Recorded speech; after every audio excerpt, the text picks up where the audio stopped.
What the heck is happening in the rental market, guys and girls? There are 8 million Australians that rent properties. Over 30% of our population is in rental properties, and no one's really talking about it in the news. So let's talk about it. Stay tuned.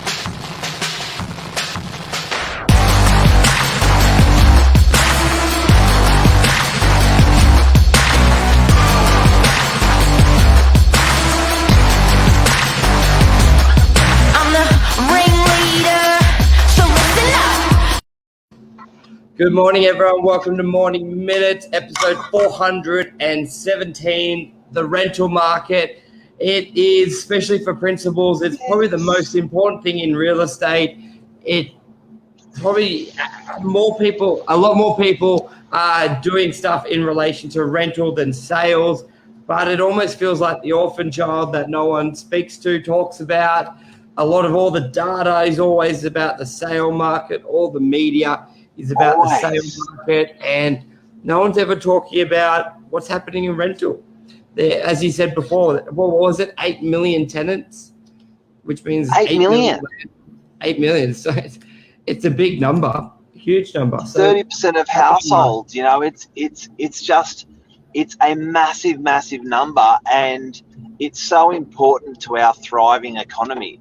And you know, whenever you open up a paper, your Google account, your Google, wherever you get your news from, Facebook, Instagram, I don't know, but it seems like everyone is reporting sales. And there's a big part of the market that just wants to know what's happening in rentals. Yeah, it is. And so everyone's sort of seen the sale market surge since really April. What's the feeling on the ground for? We'll go through sort of the perception, the sentiment since April last year, Mark, and then we can go in some of the data, especially in particular DY, where we've got some data for everybody. So what do you feel the sentiment has been? And you know what struck me, Burge, when we spoke to Simon Polito in California a couple of weeks ago, and he said that all of America have applied a 75% tenant discount in rent, and that's still in place till today. California. So 75%. Yeah. Which is a huge government incentive. That was just in California state, because everyone's still in particular lockdown there, and it's insane. It's very affordable there, but obviously there as well is pretty drastic that there was lockdowns. But when we had lockdowns, it was nothing like that, was it? 75%. Not at all. They didn't have to pay it back. It was, Lisa Kramer. Yes, my daughter's in New York. They got 3 months free. So, yeah, it'd be interesting to know if New York and California basically did the same lockdown a year compared to Florida, Texas. So, good morning, Lisa. They wouldn't have had the same acts there. But the rental market, you did a show with Brunker. The moratorium ended. What was it, last Friday? It has, yeah. Pretty massive. And on numbers, we've got 1,600 land properties, 2,000-3,000 landlords.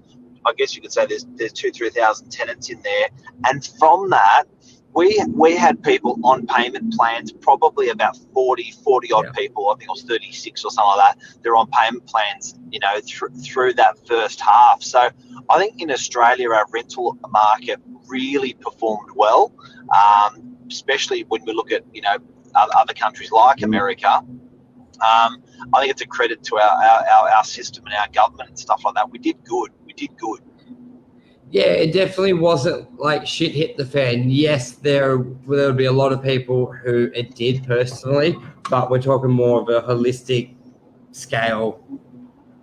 The market didn't shit the bed. Like if I share the screen here with some of the data, in particular from DY, and keep in mind DY's got 10,000 properties, 11 or 12,000 properties, and 10,000 units. So it's a really good subsection. You're not of an area with 50. So if you have a look here, especially this is probably a bit easier to see. Let me move that over. This is SQM research, really good, really valid. Zoom. What was that say? So basically, you've got, if we look for 2-bedroom apartments, your average rent is $569 per week. For the week, asking just on that, Michael, what people have to know is what you're showing them is a really good cross-reference for all of Sydney, because DY is one of the biggest unit suburbs in Sydney. So when you're taking a cross-section like this, you can apply it to most unit areas of Sydney. So let's go.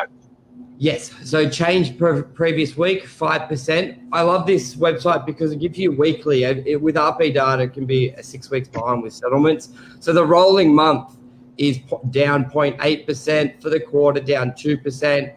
For the year, down 2.4%. For 3 years, down 2%. So I think there's many factors in that. And this is rent or sale? Rent and asking price for rent. And that is what the sentiment I feel, and I reckon that's pretty accurate. And I think there's two big reasons for that over the last couple of years. Yes, COVID the past 12 months, but also interest rates. In the last 3 years, rates have gone from 4% to 1.5%. So you don't have pressure from landlords to really try and push rent. They would rather a good tenant. Think about it, their repayments could have gone from $500 a week to $250 a week, and their rent was $550. And they're like, well, I used to have to put in $100 a week. Now I'm actually making $150 a week. I'm all good with that. So I wouldn't be too disheartened to look at that and be like, oh, shit, market down, don't buy property. I think you need to really look at the cost of a property substantially less. So you don't need to pass on.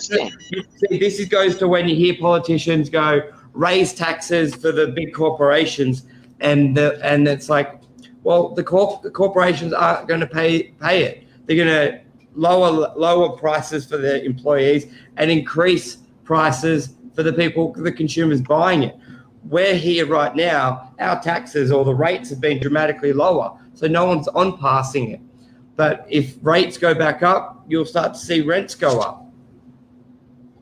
That's interesting. So I never thought about that. The psychology of a landlord, when they're in the fat, they enjoy that fat with their tenant, and when times are tough and skinny, they'll start gouging a little bit towards tenants and putting rents up. So a lot of the psychology of rents not going up over the last few years is just there's just been not been a lot of pressure on landlords, and it shows because of the interest rates. Yeah, and it really shows that greedy landlord is not the majority. Otherwise, you would have seen a further growth. They would have been like, I don't care if my interest is halved or down 60%. I want my $10, $15 extra a week, but over 3 years, it's down 2%. Over 12 months, it's down 2.4. 7 years, it's 0.2 up. 0.2, 10 years, 1.9. Compare that to sales, which is up 85%.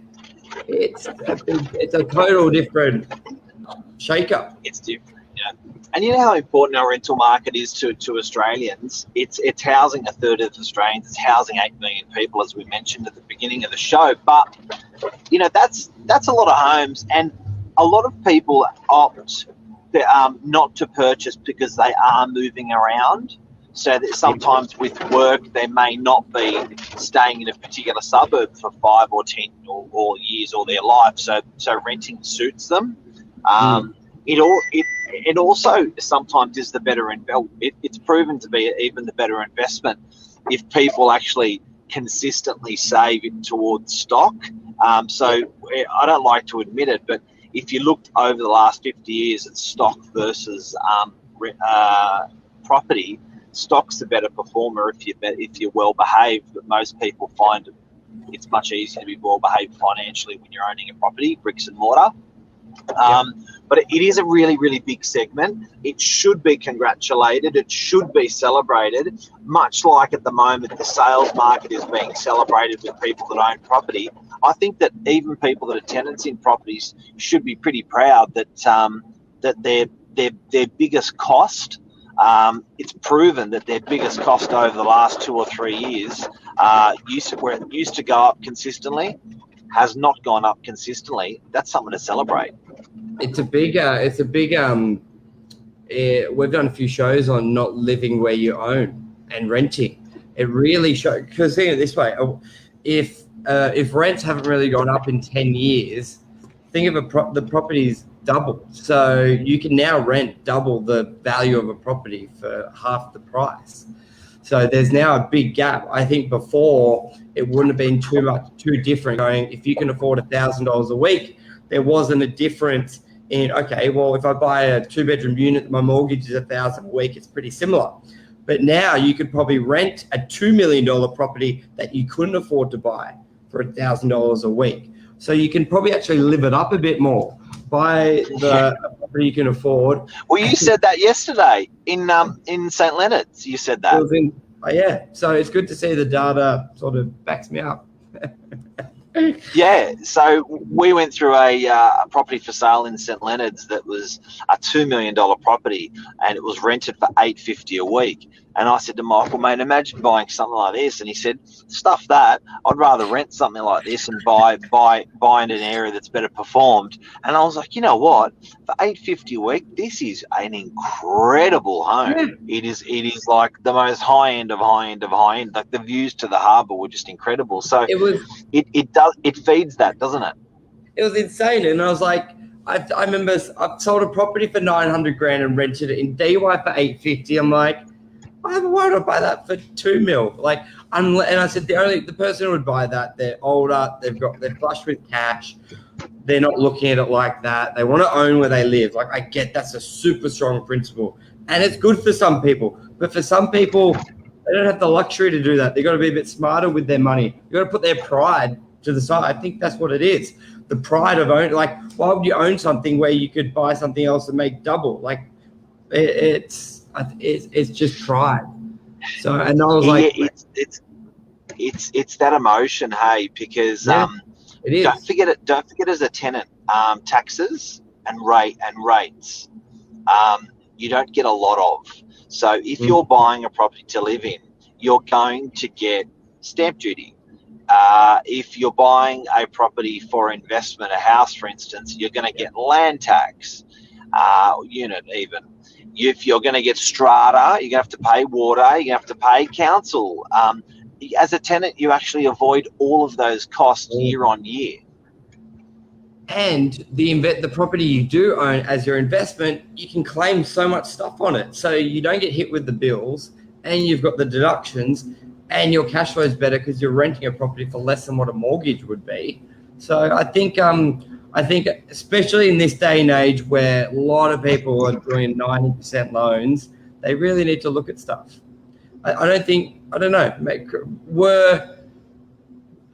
We did a show yesterday on your purchasing your first property, but were most people buying with 10%, 90% loans, or was it more 60, 70%?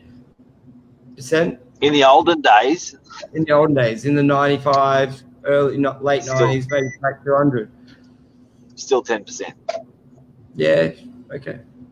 Fair enough. Yeah, we didn't buy in cash. That was 1920. When it was like properties were only $26,000 in 1937, 57. It's, you know what, people say that, but it's all relative. So anyway, in summarising off on the rental market, guys and girls, it has been resilient.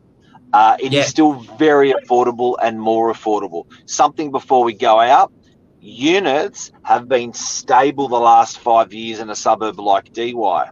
Houses are definitely going up. So, yeah. So if you want to rent cheap, go to the city and rent a one-bedder. Great value. And I think you're going to be shocked. Great value. Unbelievable value. If you want to live well, go to the northern beaches, rent a house. You are paying for the privilege. So the counterintuitive thing to do is go for a 1 or 2 bedroom unit and go towards the CBD, and you are getting unbelievable, as much as 30% off on your rents. Yeah. So the rental market as a whole has done very well, comparing it to other countries in the world. We're not seeing any of this stuff on the media. If anyone's got any feedback, this is a live show. Tell us now. And before we go out, thank you very much, Lisa, Gawi, Jennifer. Jennifer says, what was the site, Michael, that you were on? Yeah, I'm just, it's SQM Research. I'll copy the link, but you've got to pay a subscription. I can flick you. It is. I reckon that's the most powerful data for property that you can find at the moment. Yeah, it's super fast, super current. And Jeff, thanks for your comments this morning. Philip, thanks for your comments. Lisa VK, thanks for your comments. Love you, everyone. Is there anything else, Michael, you want to throw in? No, I'm just putting the link in there for Jennifer, SQM Research. Definitely worth having a look at that. It's amazing. There's lots of reports. His outlook, he's all good. That's everything. He's a freak. Yes. Follow him on Instagram, LinkedIn as well. We post some really good stuff on LinkedIn. There's lots of good data out there. What's his name again? Lewis Christopher. So you'll be able to see him on LinkedIn. Yeah. L-O or L-E? L-O-I. L-O-U-I. Okay, cool. Cool. Thanks, everyone. Have a beautiful... Thanks, everyone. Bye.